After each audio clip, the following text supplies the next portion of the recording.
Okay, this is Joe Leigh here for Seconds Out with Stevi Levy. Oh, that's Ruby, isn't it?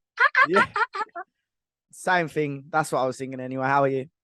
I'm good. I'm really good, thank. I'm actually fucking melting. Excuse my language. It's boiling. I don't know why I put my jumper back on. I got a sports bra and a jumper. I thought I better put my top on. And oh, mate, I shouldn't have done it. I'm melting. Is Fuck. it hot up in Sheffield today? I'm not in Sheffield, you donut. I'm Kingsland, ain't I? Yeah, wherever. I'm always. 1 minute, let me turn my engine on and get my window down. I'll let you off. I'm always all over the place, ain't I? Yeah, There we go. Is that engine noise annoying or is that all I right? can't hear it. It's all good. Oh, good. Perfect. I'll get some blowy air on. I'm Yeah, better now. yeah, good. So where are you training most of the time then?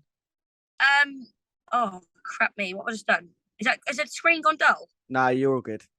I think it's because the sun's on it. I'm based in Kingsland, Norfolk. So Heroes Gym where I work, and oh look, how cool is that little box roll thing? Yeah. I train there most of the time. I was training up north a couple of times a week, but I just can't afford the fuel.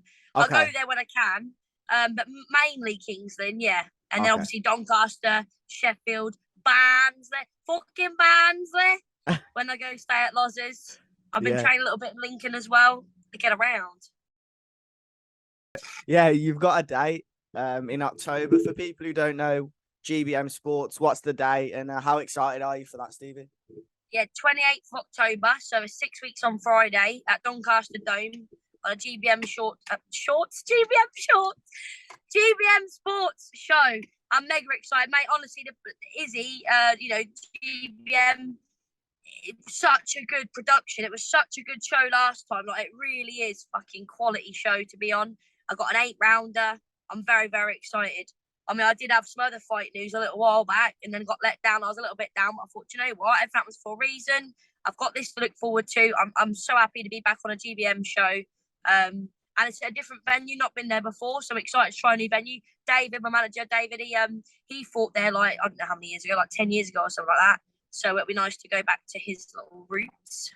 Yeah, you fought this opponent as well before, haven't you, previously? Yeah, I fought her in white collar like 6, 7 years ago, and it was a 6 rounder, and it was a war. I mean, back then, some of the fights had unlicensed, but now some were fucking wars, and this was a war, and it was very very close decision.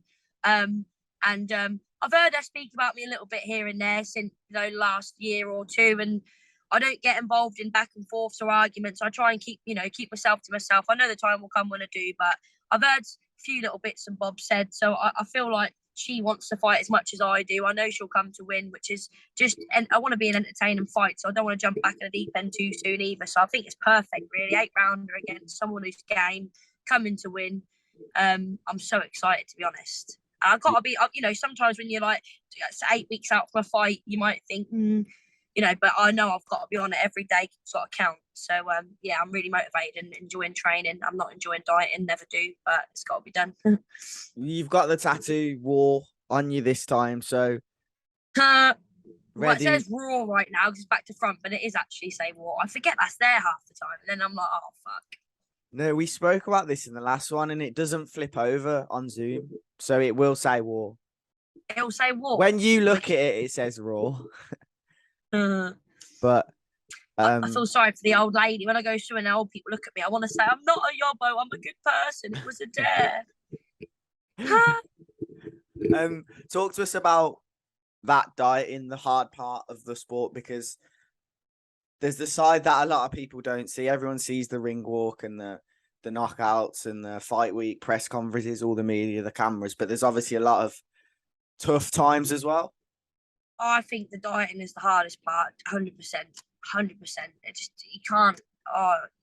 Like after a fight, I used to binge and blow up in weight, and then I feel all clever for a bit and all happy and content. Like, I don't feel shit. Like, people eat loads and they feel shit. I don't. I feel amazing. I can keep going and going and going. But after Barcelona fight, I think I put on a 2 stone in 12 days, and I went to Doncaster, and they were like, "What the fuck's happening here?" My face was like that, and I was like, "Fun."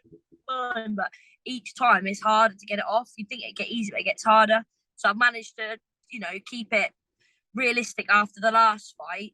But we're going to go back down to, I'm going to fight 8 stone 7 because I was fought at 9 stone a couple of times, and I know I can get down and I don't want to be fighting people who are, getting it in 8-ounce gloves. It hurts. I'd rather be the, bigger and stronger one in the ring than fucking have some giant smashing me with them. So we're gonna fight 8 stone 7, and I think that's where I'll stay, if not lower, for titles, bantam, super bantam. I definitely think that's where I belong.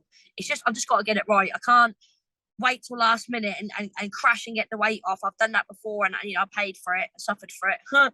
So I need to just get the goals off each week, do it gradually, and we'll be fine. And so far we are on it. So I've not had any slip ups yet, but I do sometimes have slip ups. Everyone does, don't they? Yeah, of course. I'm like this. I'm like a fucking, can you say crackhead on this? Crackheads, I imagine what they'd be like around crack. I'm like that for around sugar. I'm like, I find it so hard. I have to be antisocial. Like, I went to a wedding the other day, and it's like, fuck. I have to try and keep my head down for now and stay away from social events because I struggle. I really struggle with the food. I do. I'm sure like a lot of people do as well. It's not just me, is it? I'm just honest. How difficult is that? How difficult is that being having to not go to social events and really dedicate your existence right now has to be dedicated to the sport? That's the side of boxing people don't quite see. That's why, and sometimes someone will lose a fight and they'll get criticised instantly. And it's like, mate, you don't know what goes on behind closed doors. Do you know what I mean? Sometimes getting in the ring and fighting is the easy part. Do you know what I mean? It's just mental. You have to seclude yourself. Your real friends understand why you're doing it. But, you get certain people, I've had shit in the past, you don't bother coming in here. And it's like, come on, look, you need to understand. And that's why it means a lot when everyone comes to watch your fights. It's like, look, this is why I've been hiding away. This is, what I've been working for. And now you get to experience it with me. So that's why it means a lot when people come, especially if you're not seen them for a while, but they understand why you're not doing these social events. But I do try and still float about and, I haven't DJ'd for a long time, but it used to be nice to go out and DJ because I'm mixing, like literally mixing with people. And rather than just going out, and I don't get tempted to drink though. Alcohol's never been my thing. It's the food. If I go around someone's house, I open their fridge and I'll go to Loz and Barnsley, and she's like, and I'm like, fuck, I'm just opening your cupboards without even knowing. Honestly, it's like a habit. But it's very hard. Boxing, I've just trained 2 little girls for the first time today, and I always chat and get to know them and that. And I just said to them, they were like, so I feel like I've known you forever. And I said, look, you'll be my pals forever, because when I'm in training, I don't go out and socialise. I'll go home and it gets lonely. But if you've been in a gym with people, you get such a good bond with them, and you have to enjoy the company while they're there. And then when you go home, instead of being lonely, you sort of keep your head in the game. Do you know what I mean? So I talk a lot, then I'm trying to keep it a little bit tame. No, it's your interview, not mine. The reason I was laughing is when you mentioned going out, you suddenly like popped your eyes out as if something else is happening at these fights. But obviously that's what did I do? Like you went like this, like I don't know how to explain it, and like I don't know how to explain it. It was just funny to watch. Crease. Fuck, I'm getting on. But I'll pick it up when I watch it back. Yeah, but obviously it's like the side that people don't see, and obviously you've been honest here about it. Why do you do it then? Like, what are the moments that you crave and that you put all this discipline and dedication and work into? I just feel like it's my life's purpose. I think I'd be lost without boxing. I really do. It's all I can remember now. Like, I'm 29. I think I started when I was like 15, 16. Obviously, I didn't take it as serious back then. I used to go to these raves and stay up all night sometimes, and I'd still go to the gym, and then you think, oh, I feel shit, man, like, and then you think, oh, and you start realizing that, especially when you go pro, you need to dedicate 100% or not do it. And I just think you look back, you make such good memories, like the people you meet, the places that you visit, and having, like, again, I don't want to be soppy, but not having that. I've got don't worry, I've got family, I've got aunties, cousins, sister, but not having the parents, the grandparents, the people you'd expect to be closest to. My friends have sort of been like them ones. So when they say they're proud of me, and they like some of my friends, Georgie and Kirsty, I've done like a goggle box. So if they can't make my fight, we record them watching my fight. And when you see how their reactions and that, I'm like, oh my god, they really love me. Like, it's such a nice feeling. I just love that warm feeling, and you just do it. I said, these girls, you don't have to go around ever being cocky or bullies. I hate bullies, but having that known you can stick up for yourself, that better. Yeah, that's better. You were just mentioning, just mentioning your friends being there for you and stuff. Yeah, like since losing, like, obviously my parents, it was young, but my nan more than anything, because that was like my best mate when I was like 18, and all my friends that I hung around with, they sort of like just like mother and fathered me. Do you know what I mean? And I think like that when I have to stay away from him and keep my head down, then when I fight and stuff, like just I always hear such nice things said about me and that they're proud of me, and that just means so much. Like I just can't imagine. I think I'd just feel lost and irrelevant if I didn't box. I just love it, and I love the sport, and like I say, the people that you meet and the adventures. Like, oh mate, I've been on some adventures already, and it's only just starting. Do you know what I mean? So it's just shit. That's my frog. Sorry. Yeah, that's the side that people see, but they don't fully understand. Like, for example, when you see Good Morning Britain, they come across like it's a deadly sport and everyone. Oh in mate, they're fucking. Oh, didn't they do a thing with Tony Bellew? What was that thing? And they were trying to say, I don't remember it now, but something. Oh mate, it crazy when people give that wrong impression. Like I said to these girls, I bet you expect me to be some big old scary person, and I'm not. But going back to what you said, yeah, the thing is, you know, like all I daydream about, yeah, is I think one day I can wake up and have chocolate cake for breakfast and bacon sandwiches all day. But then when it comes, I'll look back and like, it's not worth not doing this because of that. Because after a fight, I have all these things I'm going to eat and do. And then you think, don't want to now. You always want what you can't have. And I say, like, when you wait for a takeaway, you get so excited. And then when you eat it, you're like, nah. But like, next 6 weeks for me is like waiting for a takeaway. So I've got 6 weeks of torture, but like, oh, I can't wait. And then when I'm allowed what I want, I'll be like, don't even want it now. Do you know what I mean? I've got plenty of years ahead of me for bacon sandwiches and chocolate cake. This is hopefully I'll be able to make some money and be eating like proper good cake. Do you know what I mean? Yeah, for sure. How important is GBM to you then, being able to give you this opportunity? Obviously, Dave Allen's helped along the way as well, but the fact that they're putting on these shows in and around Sheffield, which is not where you train, obviously. Yeah. No, it's, you know, it's a little bit of a mission for people to come down to. But like I say, Izzy put so much, like he invests money and time and effort into these shows to make sure everyone has a good night. So when you're walking out, rather than thinking, oh my God, they've paid all this money and they're in a fucking shitty little sports where it's like, wow, do you know what? They're having a good night. And obviously my dream's always to go on a matchroom show. I've done it. And my matchroom days are long from over. But like David said, he learned when he lost the Dillian White fight, that's the most pivotal part of his career. He took him the whole round. Everyone knew he was a hard bastard. He's brave. He said a mistake, a bit like when I fought Bonini, you know, I've shown how tough I am, my heart, and it was such a good experience. But he said the mistake he made was then jumping straight back into another big fight. He said, now with you, we're going to take our time, we're going to learn more, and then we'll go back to matchroom or whoever. Do you know what I mean? So for me, it's like I've got it all to look forward to again. But the next best thing is, you know, this GBM is incredible. It's you get small shows, you get the big stage, and for me, this is in between. It's not down there on small hall. It really is something special. So it's lovely to be a part of it. You know, I'm sure even when I progress, Izzy will still be with us. He wants to support me. I'm very lucky to have his support. He's such a good guy, and they're friends with David. So it's mixing and meeting new people, fighting in different venues, gaining experience, and I've got big nights to come, but there's no rush. You know, David said, I keep saying in interviews, but he said your career's over in a blink. Do you know what I mean? So there's no point rushing it. I'm not desperate. I don't like, oh my God, I want everyone to know who I am. I think most people know who I am. I normally get recognised in the interviews more than my fucking fights. But, you know, all publicity is good publicity, isn't it?